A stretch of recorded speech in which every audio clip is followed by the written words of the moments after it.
El Consultorio Jurídico Externo de la Universidad Católica de Santa María, en colaboración con la Asociación de Egresados de la Escuela Profesional de Derecho, presentan Asamblea Constituyente, ¿necesaria o no?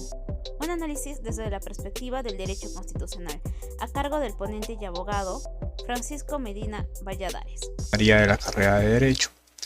Y el día de hoy, gracias al Consultorio Jurídico Externo de la Universidad Católica de Santa María y a la Asociación de Egresados de Derecho de la Universidad del mismo nombre, es que tengo la oportunidad de hacer esta charla respecto a un tema concurrente y muy contextual hoy en día, el tema de la Asamblea Constituyente y su necesidad o no dentro de su aplicación, así como un análisis desde la perspectiva del derecho constitucional, con el fin de lograr una opinión un poquito más especializada respecto a esta situación. Si vemos dentro de la teoría, va a existir la denominación del cambio y la referencia a este cambio. La denominación del cambio se basa estrictamente en la evolución de determinada norma y la referencia del cambio es el contenido de la norma misma, que se dio históricamente de manera muy recurrente en América Latina a lo largo de la vida republicana. En un primer momento versaré sobre la teoría del Estado y su relación directa del concepto de Estado con la Constitución, para ver un poco el tema de la redistribución del Estado y la influencia que tiene la Constitución dentro de su misma emancipación, su mismo desarrollo. En segundo lugar tenemos los cambios constitucionales en el Perú, que será un breve resumen de los cambios constitucionales en el Perú, que básicamente es lo que señala el doctor Domingo García Belaúnde y su subdivisión en 4 partes históricas de las constituciones en el Perú. En tercer lugar, la propuesta del gobierno de turno, que es lo que señala cuáles son los cambios y propuestas de Asamblea Constituyente del recurrente gobierno peruano, o bueno, los agentes políticos que representan al partido que se encuentra dentro del poder de turno. Luego veremos los ejemplos en el mundo, el análisis de los casos ejemplares en el mundo respecto a asambleas constituyentes, algunos casos tanto ejemplares como no ejemplares, para poder hacer un análisis un poco más comparativo de esta redistribución. Bueno, en primer lugar, la teoría del Estado. En primer lugar, el origen y la definición de Estado. Existe una triparticidad respecto a esta subdivisión de teorías, ¿no? En primer lugar, se considera como una organización política, en segundo lugar, organización jurídica y en tercer lugar, una organización social. En sí, Kelsen resalta el tema de la organización jurídica vigente y válida a lo largo del tiempo. Heller lo considera como una unidad de dominación que se basa en la preservación o el cuidado del territorio dentro de la voluntad estatal. Hellimer lo señala como una corporación de pueblo con poder, en el que el pueblo decide estrictamente cuáles van a ser los cambios dentro de la estructura del gobierno. Y finalmente Hobbes, que subdivide el Estado en solo como 3 divisiones, ¿no? 3 cuestiones en particular, que puede ser una monarquía, la aristocracia o la misma democracia que tenemos hoy en día. En segundo lugar, la división de poderes y efectividad. Tal y como lo conocemos, Hobbes y Kelsen han subdividido la teoría del Estado y estas posiciones en 3 partes: ejecutivo, legislativo y judicial. La efectividad que tienen los mismos se basa en el desarrollo de sus actividades, que están basadas estrictamente en el contenido de la Constitución. No obstante, existen excesos a la regla, las cuales la veremos a posteriori. En tercer lugar, la inclusión de la soberanía como factor determinante en la toma de decisiones. La soberanía se entiende como la extensión de las instituciones en ejercer su poder, dentro del marco especializado en el que se encuentran. Las instituciones del Estado como el poder que ejerce la población dentro del territorio nacional. Rousseau lo entiende también como la voluntad general en sí misma, la voluntad general de ejercer algún cambio, alguna aplicación, alguna política o alguna implementación dentro de un sistema normativo dentro del Estado, que eso es parte específica de la institución de la soberanía. Finalmente tenemos la influencia y atribuciones de los organismos internacionales. No siempre vamos a ver que la soberanía del Estado se ve afectada por alguna decisión de alguna entidad internacional, o no en todos los casos, sino más bien esta no denominada interferencia, sino participación de los organismos institucionales conocidos como la ONU, la OEA, la Organización Internacional del Trabajo, el ACNUR, la Corte Interamericana de Derechos Humanos, el Tribunal Europeo de Derechos Humanos, que mediante resoluciones, sentencias, recomendaciones, declaraciones, tratados, emergen dentro de la sociedad internacional algunas recomendaciones de implementación dentro del marco normativo estatal para que puedan ser implementadas en la legislación interna con el fin de progresar en la evolución de los derechos de las personas. Específicamente de algún punto determinado dentro de algún debate. No siempre se va a debatir de todas las situaciones en una misma sesión, o en una misma sentencia o en un mismo caso, y que estas recomendaciones sean debidamente implementadas con el fin de mejorar tanto la calidad de vida de las personas como evolucionar en derechos y entender que existe esta progresividad dentro del marco jurídico nacional. Acerca del equilibrio del poder, lo dividí en 4 pasos. El control basado en la norma. Estrictamente, las instituciones públicas basan su poder, basan su soberanía, basan su trabajo dentro de lo que señala la Constitución y las leyes orgánicas. Para fines de control institucional existe el MOF y el ROF, pero dentro del marco constitucional se encuentran las atribuciones en las que estos organismos nacionales tienen base, y las leyes orgánicas permiten ya su redistribución a lo largo del territorio. Luego, la interferencia del poder respecto a las atribuciones no pactadas. Existen alguna suerte de falta de conocimiento por parte de algunos legisladores, algunos jueces, incluso parte del Poder Ejecutivo respecto a sus atribuciones dentro de su desarrollo. Y eso es normal dentro de la práctica, ya que no existe per se una especificidad respecto a las atribuciones, sino más bien pueden ser interpretadas por el Tribunal Constitucional o por algún otro jurista dentro de este marco. Si es que no existe esta interpretación, existe una interpretación particular, la cual es muy peligrosa y ya se ha visto dentro de la aplicación de estas atribuciones. En tercer lugar tenemos los checks and balances, que es una teoría realmente anglosajona que permite que estos 3 poderes ejerzan una suerte de control y fiscalización entre ellos mismos, ¿no? En un ejemplo muy claro vemos la figura del voto de confianza, en el cual el poder legislativo ejerce un control sobre el poder ejecutivo con el fin de controlar los excesos por parte del mismo, sino más bien la elección proba de los miembros del gabinete del Consejo de Ministros para que así puedan trabajar a posteriori en favor de la colectividad. Esta figura del voto de confianza es una clara muestra de los checks and balances. Incluso también el ejemplo de la sentencia emitida por el Poder Judicial respecto a la elección de los magistrados del Tribunal Constitucional por parte del Poder Legislativo. Muchos decían, no es una interferencia por parte del Poder Judicial. No, es parte de la doctrina del checks and balances, en la cual no existan excesos por parte de algún poder del Estado en determinar ellos mismos su propia política o ellos mismos sentenciar sus propias atribuciones. En cuarto lugar tenemos los excesos a la regla. Respecto a las crisis políticas recientes en el Perú.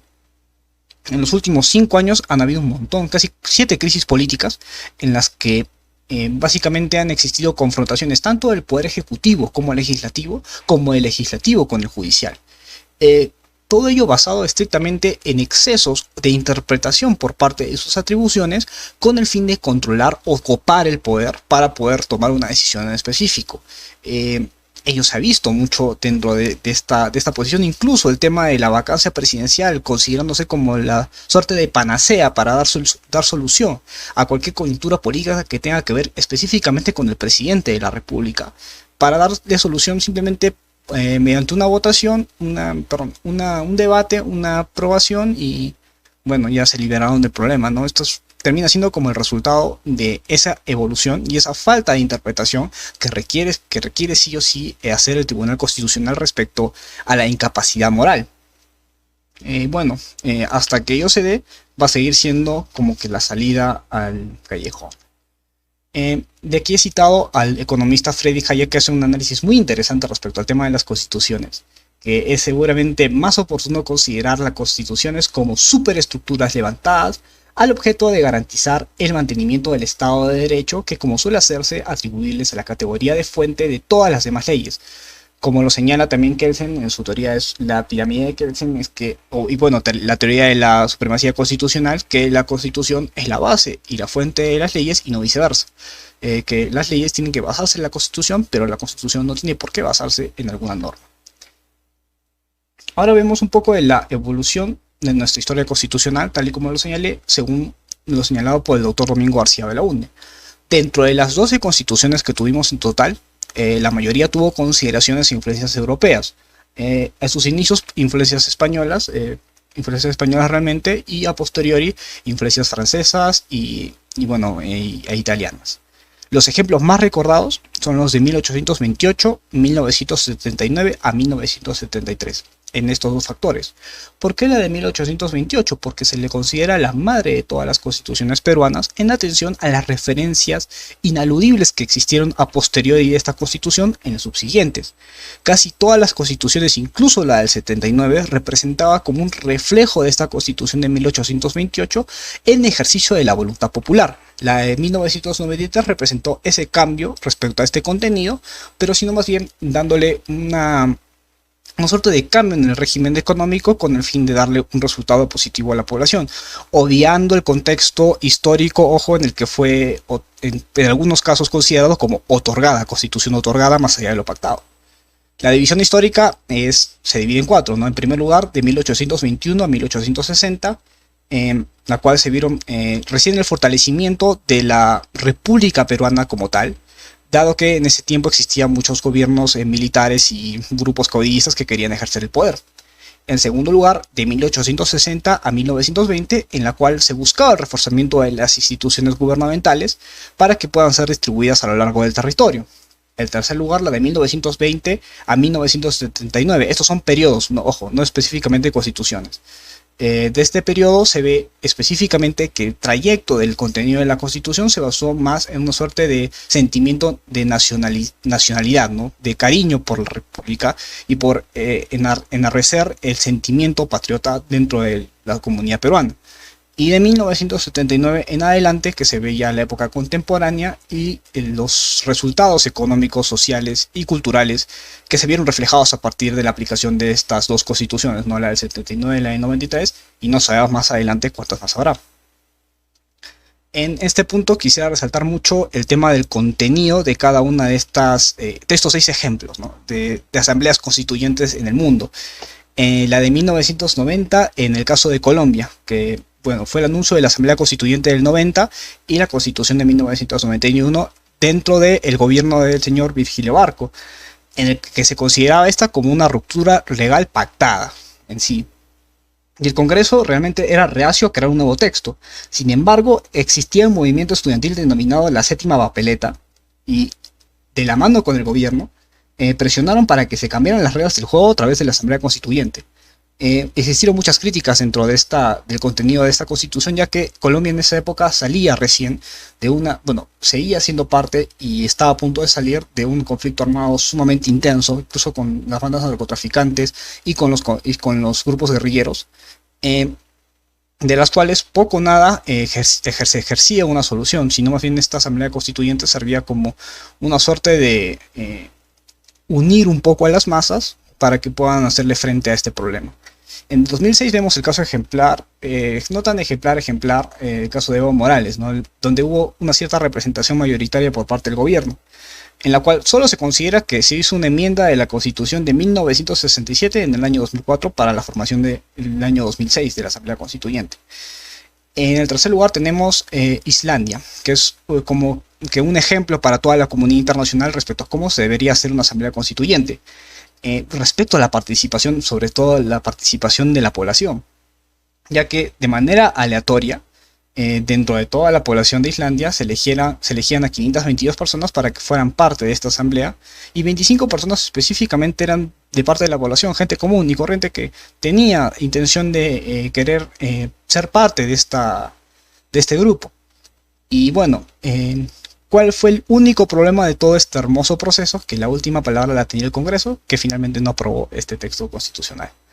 En 1994, mediante el gobierno del señor Carlos Menem y Raúl Alfonsín, se pretendía hacer un cambio aparente, ¿no? Un cambio aparente de la Carta Magna que se estaba presentando. Pero más allá, fue un cambio total, más allá de lo ofrecido anteriormente. Los partidos se habían presentado como una reforma, pero en la práctica fue un reemplazo total. En muchos casos la distinción entre reforma o reemplazo suele ser confusa, y al fin y al cabo todo termina siendo una decisión política. En el año 2000 tenemos el caso de Suiza, bajo la figura del Congreso Constituyente, de la mano de la presidenta Doris Lodart. En este caso, el reemplazo del texto estaba autorizado por la Constitución vigente en este momento y simplemente el nuevo Congreso, que era el sucesor del Congreso Constituyente, era el encargado simplemente de aprobar este texto. También es un ejemplo para términos de América Latina respecto a la participación para la aprobación de este texto, ya que hubo una participación casi masiva por parte de la población para aprobar el contenido de esta nueva Constitución. Finalmente, y un caso no muy ejemplar, es el caso de Venezuela, ¿no? De la Asamblea Constituyente de 1998 y su formación final de 1999, que fue considerado como la excepción y no la regla, considerado como el caos total dentro del sistema político venezolano, en el que solo se basaba estrictamente su contenido en el pensamiento de la figura, ¿no?, del dictador en ese momento, Hugo Chávez. Mucho considerado, por un lado, dictatorial, autoritario, y esto se vio reflejado dentro de la misma Constitución, ya que toda su forma de pensamiento, todo su ideario se encontraba reflejado en el contenido de esta carta. ¿Qué propone el gobierno de turno, finalmente? Las propuestas del ideario específicamente de Cerrón se basan en dos puntos que gusta mucho de la población, que es el tema social y el tema económico. Por un lado, el tema social, vemos la descentralización y la República Federal, la propuesta de República Federal. La descentralización, que ya fue una propuesta hecha por el gobierno de Alejandro Toledo hace años mediante referéndum, en la cual solo Arequipa en el referéndum aprobó esta descentralización. Bueno, para subdividir cada una de las regiones y combinarlas a una región norte, sur y, bueno, centro, que en ese momento era. Para hacer una suerte de descentralización y presencia del gobierno mucho más arraigada.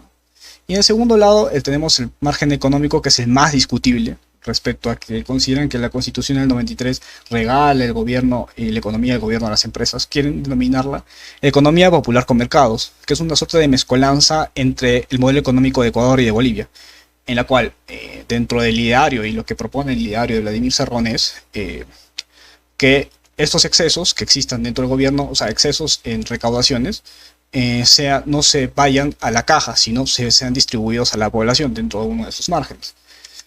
Si vemos dentro del mismo ideario de Cerrón, y no es porque yo lo diga, sino más bien porque se encuentra dentro del ideario de Cerrón en la página 12 y 13, dentro de todas las denominaciones que encuentran al Estado, se encuentra el Estado regulador de mercado, el Estado nacionalizador, el Estado fuerte y con facultades, el Estado revisor de contratos y el Estado soberano, entre otras más. Dentro de este punto se ve claramente la falta de discreción por parte de los políticos representantes del partido de turno en querer reflejar sus verdaderas intenciones para con esta nueva asamblea que propone, la nueva asamblea constituyente que propone.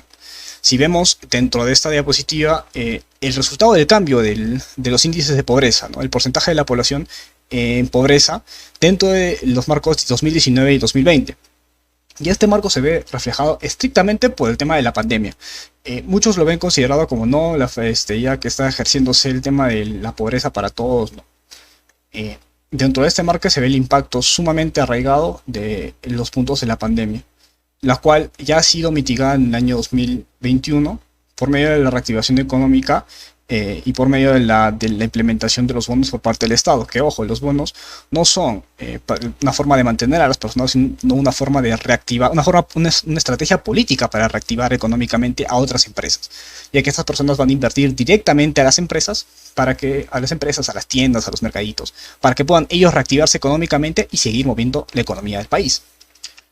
Nuestro crecimiento económico perfilado, según el INEI, es el 4.8% anual. Hasta ahora. Esto no quiere decir que sea 4.8% siempre, puede ser más o puede ser menos, pero es un crecimiento programado, o es un crecimiento promedio que se calcula que va a ser estimado a lo largo del tiempo, ¿no?, mediante lo que el crecimiento económico del Perú ha visto reflejado en los últimos 10 años. Pero eso no quiere decir que con el mismo resultado de la Constitución siga siendo lo mismo, sino existen, como ya vimos, elementos sociales y políticos que pueden influir mucho en la economía nacional. Como vimos en el tema del alza del dólar, el alza de los precios, que no fueron un tema particular en sí, sino fueron un tema de impacto, incluso porque son autoridades mismas del gobierno que quieren ejercer un control más allá de sus atribuciones. Por el tema del premier, el tema económico, por el tema de simplemente el representante del partido, el tema del BCR, etcétera, etcétera, etcétera. ¿Qué nos divide al final? La falta de información. Realmente es la falta de información hacia toda la comunidad peruana. Las elecciones generales fueron el resultado de la fragilidad de nuestro sistema político nacional. La falta de información no solo respecto a qué es lo que proponen los candidatos, sino cuál es la coyuntura nacional. ¿Cuántas personas saben del contenido, no del contenido específico en la Constitución, sino del contenido esencial? ¿Por qué se modificaría una Constitución? ¿Cuáles son las atribuciones de una asamblea constituyente? ¿Cuál es el nivel de participación de la población en una asamblea constituyente? Esas cuestiones quizás son lo que nos divide mucho dentro de las personas que sí lo saben, dentro de las personas que no lo saben, y dentro de las personas que creen saberlo y que quizás estén ideando alguna forma de convencer a la población de que ese es el resultado positivo. En un segundo factor, el factor comunicativo, que las redes sociales han servido como el motor para mantener ciertas posiciones realmente marcadas. Ha arraigado con el tercer punto, que son los radicalismos. Dentro de las redes sociales, Twitter, Facebook, YouTube, incluso los estados de los familiares por WhatsApp, se ha visto mucho radicalismo y muchas formas de pensar realmente radicales, que más allá de la forma de pensar de las personas, más allá del sentimiento de las personas de querer un cambio, van por los objetivos, ¿no? Llegando a las falacias ad hominem, ¿no? O a las falacias ad populum, en las que solo se ve, este grupo es el el resentido, este grupo nunca ha tenido dinero, este grupo es el rico, este grupo está van alejándose, y sin haber debate ya empiezan a sacar conclusiones. Eso es realmente lo que como comunidad, y 200 años después de lo que había ocurrido en 1821, donde existía lo mismo, ¿no? Por un lado la Serna, por otro lado San Martín, no ha cambiado, realmente no ha cambiado. Finalmente, las conclusiones, que las voy a leer rápidamente. La razón de ser, en el sentido estricto de la definición de Estado, se encuentra en la aplicación de su soberanía, de manera específica. Se requiere un consenso delimitado y realmente capacitado para reconocer las falencias de la administración estatal. No solamente de la elección popular por parte del legislativo, sino realmente personas realmente capacitadas que puedan observar cómo de manera estructurada está funcionando el Estado, si este Estado está funcionando de manera correcta, y delimitar que estas facultades se encuentren debidamente atribuibles al poder que se les ha otorgado. En tercer lugar, las asambleas constituyentes son el reflejo histórico representativo de una figura política determinada, no en su mayoría de la población, como vimos en ejemplos de Colombia, Argentina, Bolivia, sino más bien eran la representación de la voluntad del partido de turno. No generalmente la población consensuada, ¿no? Que en este caso del Perú va a ser muy debatible porque se divide en 50 y 50. Y finalmente la población peruana requiere mucha mayor capacitación respecto a derechos constitucionales y reformas en sí. No verlo como una capacitación como abrir, digamos, espacios o poner a todas las personas un curso de derecho constitucional, no, sino ponerlos en práctica. Aplicar este sistema de conocimientos para que dentro de las instituciones educativas, primarias, secundarias, se pueda establecer alguna conexión respecto al conocimiento de estos derechos constitucionales, ya que muchas veces, y por experiencia propia, se ha visto que no existe como que un conocimiento reflejado dentro de la Carta Magna, dentro de esas instituciones y dentro de la comunidad poblacional en general. No conocer los derechos, sino la razón de ser y por qué tienen esos derechos. El conocimiento superficial incluso de los mismos podría servir mucho. Eso es todo por cuanto a esta exposición. No me despido sino antes agradecer nuevamente al Consultorio Jurídico Externo de la Universidad Católica de Santa María y a la Asociación de Egresados de Derecho de la Casa del mismo nombre. Mi nombre es Francisco Medina Valladares y esta fue mi presentación. Muchísimas gracias. Recuerda que puedes encontrarnos en todas nuestras redes sociales, tanto en Facebook, Instagram y YouTube. También puedes llamarnos al 966-794-298. Gracias.